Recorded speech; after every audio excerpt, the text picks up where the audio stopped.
Hey guys, Ben here, and today we have a brand new gun comparison. Today we will be comparing the PPSH from Cold War, which was just added with the drop of Season 3, to its most recent Treyarch form, which was in Black Ops 3 Zombies. Now this comparison will be Zombies only, and just a forewarning, the BO3 PPSH is the same as the PPSH from World at War. All their stats are the same, it just has slightly less recoil than the World at War variant. Since the World at War variant is probably the most infamous version for Zombies players. I will be comparing them between 4 categories, which are availability, ammo, damage, and accuracy, and they will be compared with no attachments, since you are not allowed to add attachments to the PPSH in Black Ops 3. I figured that would be the way to keep it the most fair and truly find out which gun is better. If you guys enjoy the video, feel free to leave a like and subscribe to the channel if you're new. It'd really help me out. But anyways, let's get right on into this. Okay, so starting off with the availability of the weapons, this one's a little fishy since in Cold War you can just choose to start with the weapon. Other than that, it would be box only, so 950 plus. And in Black Ops 3, obviously you need to get the PPSH from the box. So this one, pretty easy to see who wins. It's going to be the Cold War variant due to the fact that with any gun in Cold War, you can just start with it off spawn. But yeah. Alright, so as for ammo with the Cold War variant, with no attachments, you're going to get 320 total shots in the Unpack-a-Punch variant, and you're going to get 560 total shots in the Pack-a-Punch variant. Switching over and looking at the BO3 variant, you get 497 shots when it's unpack-a-punched and 805 when it is pack-a-punched. So it's pretty easy to see that the BO3 variant just has so much more ammo. Now, in BO3, you're not allowed to just go up to one of those chests and buy more ammo, so I guess that is an advantage for the Cold War weapon, but another small factor that pushes it more towards BO3 is the fact that BO3 shoots 895 rounds per minute compared to the Cold War shooting 909. So it shoots slightly faster. It's going to blow through that ammo a bit quicker. Not a huge difference overall, but yeah, overall ammo is definitely going to go to the Black Ops 3 variant. As for accuracy, I did a short range test with both weapons, and I did a medium to long range test with both weapons. I shot a wall 20 times and then just saw where the scatter was. So the little red dot on screen that you'll see is where the reticle was aimed. And when you look at the short range, it's not close.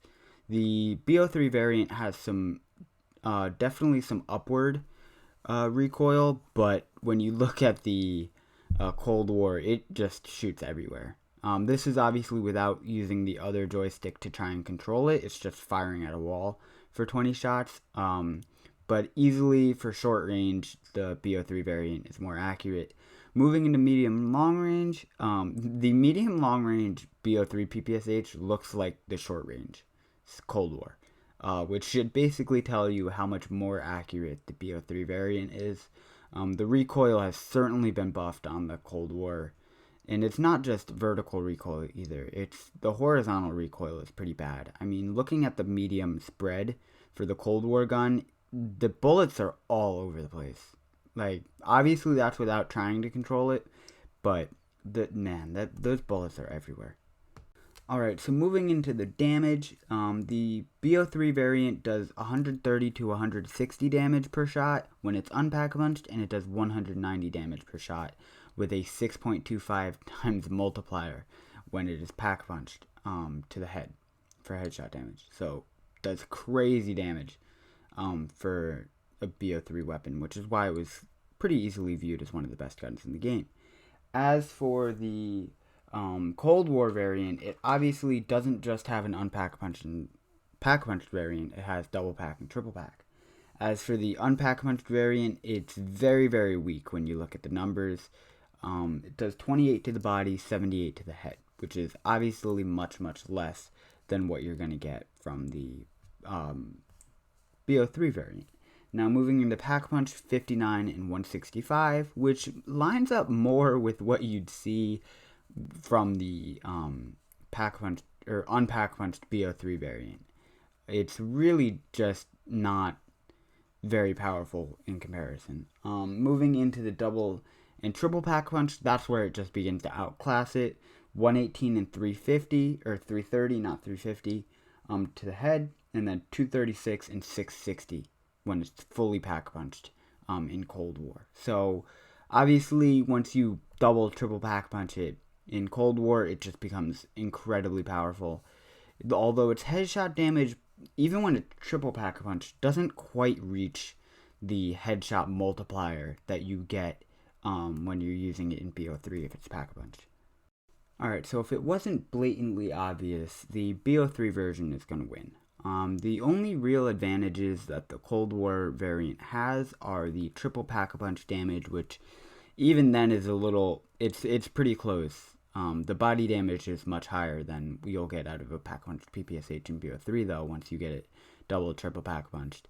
But when you look at the other advantage it has, it's just availability, which is just like a Cold War specific mechanic. So the only advantages it has are Cold War specific mechanics. So basically, what that means is if the BO3 version was in Cold War, it would be better in every single way. So that should be a pretty clear and concise answer as to which gun is better. It's really not close. I was hoping it would be closer, and using the Cold War version, I thought it was a little bit weaker, but I didn't realize that it was just that much worse. Like overall, like it's not even close. It's like comparing two totally different guns.